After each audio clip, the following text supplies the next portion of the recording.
Subaru Natsuki's journey starts like many other isekai anime. An ordinary guy is mysteriously transported to a fantasy world. But ReZero takes a sharp turn when Subaru discovers his power, Return by Death, which resets time to a prior checkpoint every time he dies. What sets this series apart is how it transforms death into an integral mechanic, not for power, but for pain and growth. Each death is brutal. Subaru is mauled by beasts, stabbed by friends, and left to watch loved ones die over and over. The real twist lies in the psychological toll of this ability. Subaru is no fearless hero. Every death leaves him more broken, yet he must push forward to protect those he loves, even when they don't remember his sacrifices. The layers of mystery, emotional weight, and high-stakes decisions turn ReZero into more than just an isekai. It's a deep dive into human perseverance and the cost of survival. Satoru Mikami is stabbed during a random act of violence in modern Japan. Instead of entering an afterlife or a heroic fantasy quest, he's reincarnated as a slime, a creature so low on the fantasy hierarchy it's practically a joke. But That Time I Got Reincarnated as a Slime flips this premise by giving Rimuru Tempest unique powers like Predator, which lets him absorb and mimic the skills of anything he consumes. The twist lies in Rimuru's approach to power. Unlike most protagonists who aim for personal glory, Rimuru focuses on building a community. He unites monsters, humans, and other races into a thriving nation by fostering diplomacy and innovation. The show balances lighthearted humor, epic battles, and heartfelt moments, turning a humble slime into one of the most beloved isekai protagonists. Rimuru isn't just a leader. He's a symbol of how collaboration and kindness can reshape a world. The premise of Sword Art Online is deceptively simple. Players enter a cutting-edge VR MMORPG. But the twist? Once logged in, they can't log out, and if they die in the game, they die in real life. This transforms the game into a life-or-death survival challenge, where every decision counts. Kirito, the protagonist, starts as a lone wolf, leveraging his beta tester knowledge to navigate the game's 100 floors of increasingly difficult battles. The real innovation lies in the emotional stakes. Players form guilds, build relationships, and even start families, blurring the lines between game and reality. The sense of mortality and the bonds formed in this virtual world make SAO resonate far beyond its action scenes. It's a meditation on identity, community, and the fragile line between survival and loss.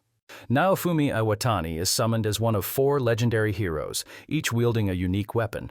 The sword, spear, and bow heroes are celebrated, but Naofumi, the shield hero, is ridiculed from the start. Framed for a crime he didn't commit, he's abandoned, humiliated, and left to fend for himself with no allies and little support.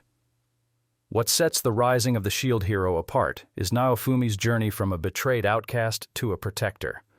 His shield, initially mocked for its lack of offensive capabilities, becomes a tool of unparalleled defense and resilience. Along the way, he builds a family-like bond with Raftalia, a slave he frees, and Philo, a powerful bird-like companion. Themes of trust, redemption, and justice make this series a powerful, emotionally charged isekai. Kazuma Satu dies the most embarrassing death imaginable and is offered a chance to reincarnate in a fantasy world. Given the option to take one item, he chooses the goddess Aqua, assuming she'll be his ultimate cheat code. Turns out, Aqua is as useless as she is annoying. Joined by an equally dysfunctional party, a mage who can only use one spell per day and a masochistic knight, Kazuma's quests quickly devolve into hilariously disastrous adventures. The twist in Konosuba lies in its satirical tone. It mocks every isekai trope, from overpowered heroes to epic quests, with absurd humor and self-aware characters. Yet beneath the chaos, the series finds moments of genuine heart, making it a beloved parody that still celebrates the genre it ridicules. Sora and Shiro, sibling prodigies in gaming, are transported to a world where all conflicts, wars, politics, and even personal disputes are resolved through games. The twist? Victory depends not on brute strength but on intellect, cunning, and strategy. As self-proclaimed unbeatable gamers, the siblings rise through the ranks, challenging gods and kings alike. The series dazzles with its vibrant animation and intricate game mechanics, but the real charm lies in the siblings' bond. Their reliance on each other is both their strength and vulnerability, creating a dynamic that's as emotional as it is thrilling. Imagine waking up in a world with no memories, no allies, and no skills. That's the reality for the characters in Grimgar. Unlike most isekai, where protagonists are given overpowered abilities, Grimgar focuses on the harsh realities of survival. Every fight is a struggle, every death is permanent, and every victory feels earned. The series stands out for its grounded storytelling, exploring the emotional toll of loss and the bonds formed through shared hardship. The subdued color palette and reflective tone make Grimgar a uniquely introspective take on the genre.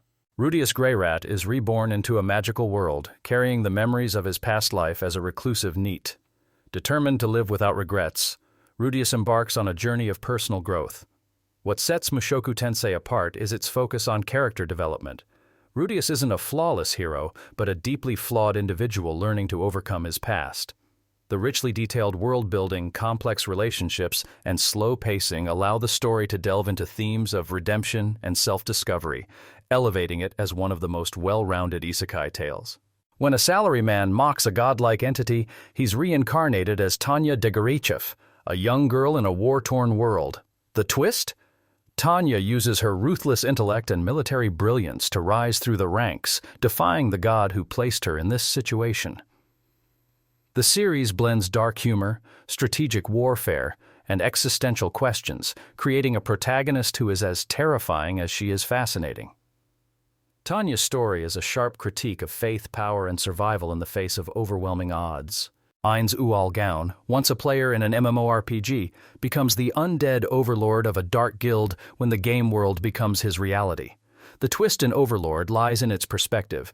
Ainz isn't a hero but an anti-hero, commanding loyalty and fear in equal measure. As he expands his influence, Ainz grapples with his own morality and the responsibilities of leadership, creating a story that explores power and its consequences. Seiya Ryuguin is summoned to save the world of Gaia Brande, and from the outset, he appears to be the perfect hero. He's ridiculously overpowered in strength, speed, and magical abilities. But the twist? Seiya is so cautious that his preparation borders on the absurd. He refuses to fight even low-level monsters until he's trained far beyond their level. He stockpiles ridiculous amounts of potions, overthinks every strategy, and even destroys entire towns just to eliminate minor threats. This extreme caution drives his goddess companion, Ristart, to the brink of madness, creating a hilarious dynamic that carries much of the show's humor. However, beneath the comedy lies an unexpected emotional depth. Seiya's caution isn't just a quirky personality trait. It stems from the trauma of a past life where his failure led to catastrophic loss. As the story unfolds, his actions take on a deeper meaning, turning what starts as a parody of the isekai genre into a surprisingly heartfelt tale of redemption and resilience. Cautious Hero is a brilliant mix of satire, comedy, and emotion, proving that even the most seemingly perfect hero has their flaws. Urano Motosu's love for books transcends life itself. After dying in an accident, she is reincarnated as Mine, a frail girl in a medieval world where books are a luxury reserved for the nobility. Her passion for reading becomes her driving force, and she embarks on a quest to create books from scratch in a world that lacks the technology for mass production. The twist in Ascendance of a Bookworm is its unique focus on intellect and innovation instead of battles or adventures. Mine's journey is a slow but rewarding one. She experiments with making paper, ink, and eventually printing presses, introducing groundbreaking changes to her society. But the story doesn't shy away from her challenges. Her frail body limits her abilities, and the rigid class system of her world creates obstacles that force her to think creatively. Through her determination, Ascendance of a Bookworm showcases the transformative power of knowledge and education, making it a standout isekai that celebrates curiosity and persistence over brute strength. Imagine a cozy restaurant in Tokyo that, every Saturday, opens its doors to customers from a magical parallel world. This is the premise of Restaurant to Another World, a heartwarming and unique isekai that focuses on food and the connections it creates. The twist? Instead of epic battles or heroic quests, the story revolves around the personal experiences of the restaurant's fantastical patrons. From dragons to elves, every customer brings their own story, and the food they eat serves as a bridge between their world and ours. Each episode dives into the lives of these characters, revealing how a simple dish like curry or a parfait evokes powerful memories or fulfills deep emotional needs. The magic isn't in the food itself, but in how it brings people together, fostering moments of joy, nostalgia, and understanding. Restaurant to Another World offers a slice-of-life experience that is as comforting as the meals it portrays, proving that isekai doesn't always have to be about grand adventures. When thousands of players are trapped in the MMORPG Elder Tale, the initial focus seems to be on survival and escape. But Log Horizon takes a different approach. Instead of fixating on getting out, the characters embrace their new reality and work to build a functioning society within the game world. The twist lies in its emphasis on teamwork, politics, and economics, making it less about battles and more about collaboration and leadership. Shiro, the protagonist, uses his strategic genius to unite disparate player groups, creating order in chaos. The series explores the challenges of governance, the need for diplomacy, and the complexity of forming a community when everyone has different goals and motivations. Log Horizon elevates the genre by showing that surviving in another world isn't just about individual strength. It's about the collective effort to create something lasting. Its exploration of social dynamics and world building sets it apart as a thought-provoking and innovative take on isekai. Ryoma Takebayashi's life in his previous world was marked by hardship and loneliness, but by the grace of the gods, he's granted a second chance at peace and happiness. Reincarnated by benevolent gods, Ryoma finds himself in a tranquil fantasy world where he uses his knowledge to care for magical slimes and build a simple yet fulfilling life. The twist? This isn't an isekai about grand quests or epic battles. It's a gentle, heartwarming exploration of finding joy in the small things. Ryoma's bond with his slimes is a central focus of the series. These seemingly insignificant creatures become his companions, helpers, and a source of innovation as he uses them for cleaning, crafting, and even combat. The show's tone is calming, offering a refreshing contrast to the high-stakes drama typical of the genre. By the grace of the gods, celebrates kindness, self-sufficiency, and the idea that happiness doesn't always come from adventure. It can be found in quiet, everyday moments.